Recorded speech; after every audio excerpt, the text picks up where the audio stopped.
প্রিয় এসএসসি 26 ব্যাচের স্টুডেন্টরা, তো তোমরা 2026 সালে তোমাদের পরীক্ষার ফলাফল আগামী 10 আগস্ট প্রকাশিত হচ্ছে।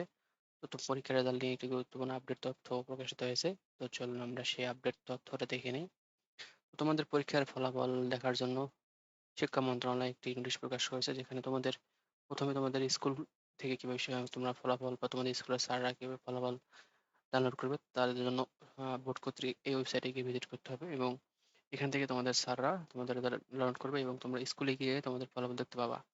আর তোমরা যদি অনলাইনে তোমাদের ফলাফল দেখতে চাও, সেক্ষেত্রে তোমাদের এই ওয়েবসাইট যেখানে আছে, এটা www.edu.boardresult.gov.bd, অথবা এই ওয়েবসাইটটা যে এডুকেশন বোর্ড রেজাল্ট .gov.bd, এই ওয়েবসাইটে গিয়ে তুমি ফলাফল সংগ্রহ করতে পারো।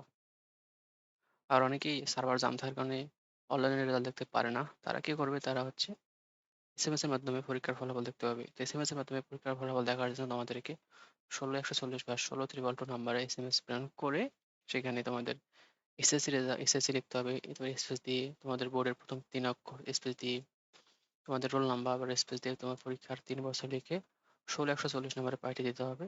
এই যে একটা এক্সাম্পল দিয়েছে, দেখো যে এসএসসি ঢাকা বোর্ডের 3 অক্ষর, একটা রোল নাম্বার, এক পরীক্ষার সাল, আর এই 16140 নাম্বারে মেসেজ পাঠাতে হবে। মেসেজ পাঠানোর পর তোমরা রেজাল্ট পেয়ে যাবে, এবং এখানে কিছু টাকা চার্জ করবে, 2 টাকা বা 1 টাকার মতো। আর যখন কেউ বোর্ড চেঞ্জ করতে চাবে, তাদের জন্য একটা তারিখ প্রকাশ করা হয়েছে, অর্থাৎ রেজাল্ট প্রকাশের ঠিক পরের দিনে 11 তারিখ থেকে তোমাদের বোর্ড সেশন শুরু হবে, আর 17 তারিখ পর্যন্ত তোমাদের বোর্ড সেশন চলবে।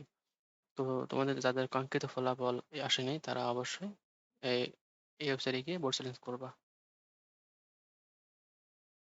তো ভিডিওটি এই পর্যন্ত। ধন্যবাদ সবাইকে।